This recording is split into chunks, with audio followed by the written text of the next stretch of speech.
राजनांदगांव देश की सबसे बड़ी पंचायत के लिए दूसरे चरण के लिए 26 अप्रैल को लोकसभा चुनाव होना है। राजनांदगांव लोकसभा क्षेत्र के ग्राम सागर में यूपी के मुख्यमंत्री योगी आदित्यनाथ ने एक जनसभा में जनता को संबोधित किया।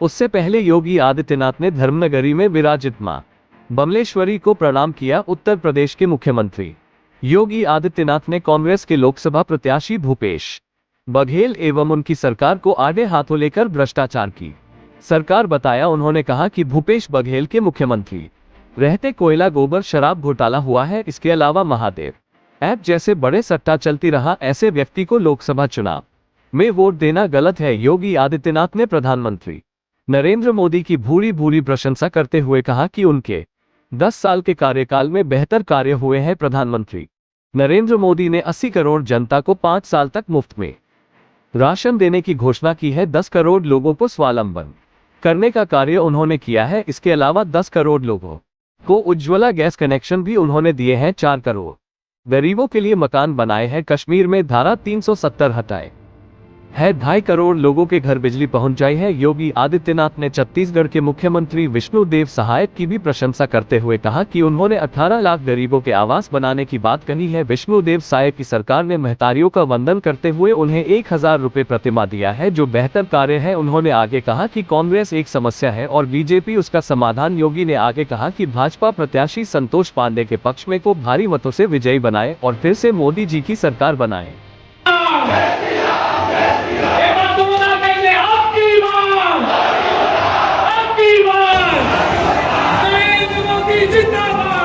भूपेश बघेल ये छत्तीसगढ़ राजधानी से फोन करता है कि कोई एफआईआर नहीं लिखी जानी चाहिए। पूरा समाज विरोध करता है, आदिवासी समाज। भूपेश बघेल का ये अकबर और ढेबर के सरकार चलत रही से, वो सरकार चलत रही से कवर्धा के चुनाव रही से, बड़ा खतरनाक चुनाव। ओ वाह, माननीय हमारा आदित्यनाथ जी कवर्धा के धरती माँ इसने पधारे रही भैया, और सब जनता से अपील कर रही है कि चिंता कोई बात के धन करो, जब मेरा पर ही तब मैं आ जाओ। फिर याद रखू भैया, कमल के निशान में आपके साथ समर्थन हुए, और मैं आज देख लूंगा कवर्धा के विधायक बन के आपके आगू हाथ जोड़े खड़े हो भैया।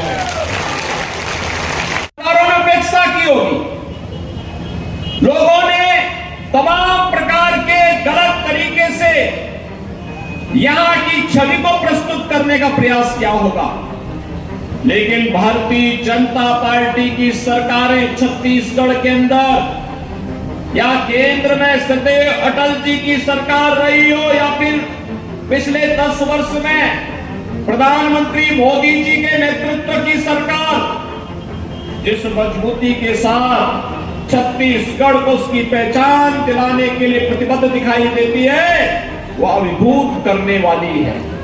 और इसलिए बहनों और भाइयों, आज हम सब आपके पास आए आपसे कहने के लिए, आपने देखा होगा जो काम अयोध्या में हुआ है, प्रभु राम लला 500 वर्षों का इंतजार समाप्त करके फिर से अयोध्या में उनका आगमन हुआ है।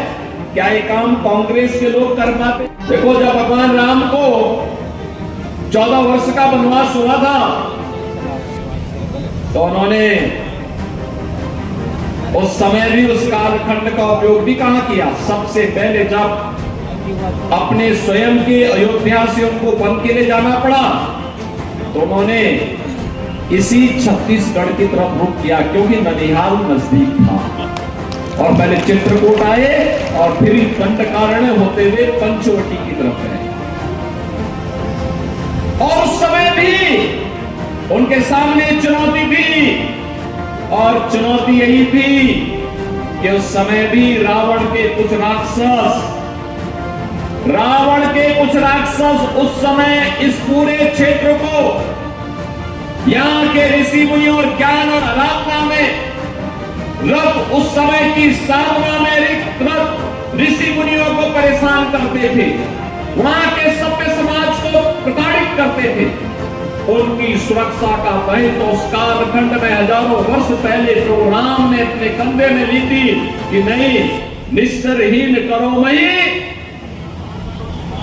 का संकल्प लेकर के उन्होंने इसी धरती पर इसको राक्षस विहीन करने का जो संकल्प लिया, उसी का परिणाम था कि लंका के राजा रावण को भी अंततः कर रही हो, चाहे वो वर्तमान में श्री विष्णुदेव साय के नेतृत्व की सरकार हो। इन लोगों ने यहां के गरीबों के लिए, पिछड़ों के लिए, वनवासियों आदिवासियों के लिए, उनके उत्थान के लिए प्रधानमंत्री मोदी जी के नेतृत्व में, सरदेव अटल जी के नेतृत्व में जो योजनाएं बनाई थी, कांग्रेस ने अपने 5 वर्ष के कुशासन में ही उन्हें पूरी तरह समाप्त करने का प्रयास किया,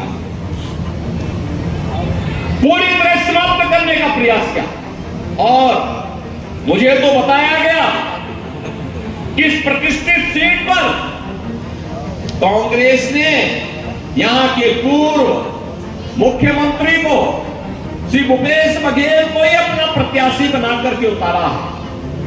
यानी जिनके ऊपर पहले से ही शराब घोटाले का, कोयला घोटाले का, पब्लिक सर्विस कमीशन के घोटाले का, डीएमएफ घोटाले का, गोठान घोटाले का और महादेव ऐप के घोटाले का आरोप हो और एफआईआर भी लॉन्च हो चुकी हो, और व्यक्ति पूरी ठसक के साथ चुनाव लड़ने का दुस्साहस कर रहा है, इसका मतलब वह ये मान के चलता है कि हम कितना भी बड़ा अपराध करेंगे तो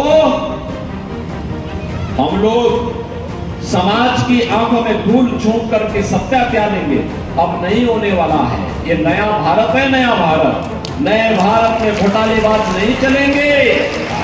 ईश्वर साहू के साथ किस प्रकार की घटनाएं घटित हुई थी, उसके पिता ईश्वर साहू छत्तीसगढ़ की जनता का मैं अभिनंदन करूंगा कि उन्हें विधायक बना करके लोगों ने भुवनेश्वर साहू को सच्ची श्रद्धांजलि अर्पित की, क्योंकि भुवनेश्वर साहू की एक ही गलती थी, उसने लज्जावत का विरोध किया था, कांग्रेस सरकार की तुष्टीकरण की नीति का विरोध किया था और उस सबसे लड़ते लड़ते अपने आप को बलिदान कर दिया था।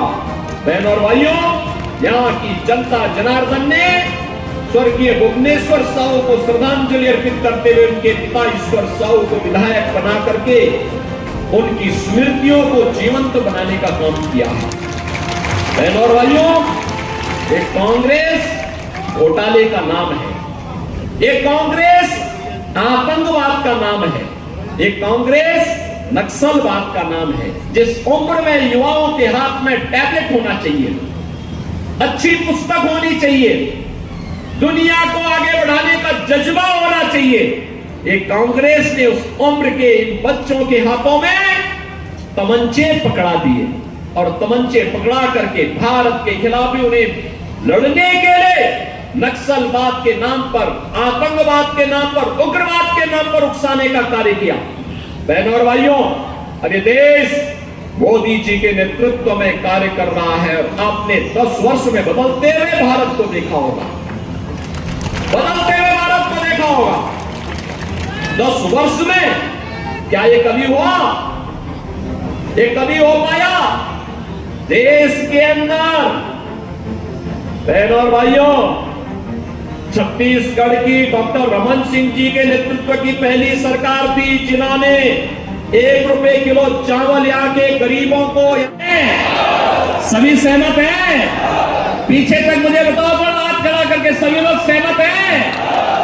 सभी लोग सहमत हैं?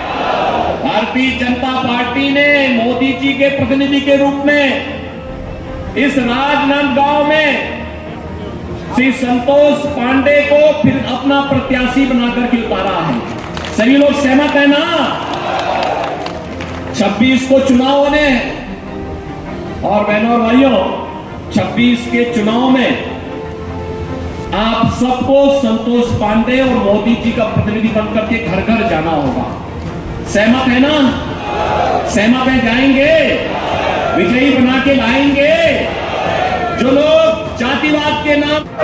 बहनों और भाइयों, आप सबसे मेरी अपील है, किसी संतोष पांडे जी को कमल चुनाव चिन्ह पर भारी बहुमत से विजयी बनाने का आप कार्य करेंगे। आप सब मेरे साथ बोलेंगे, भारत माता की, भारत माता की, भारत माता की।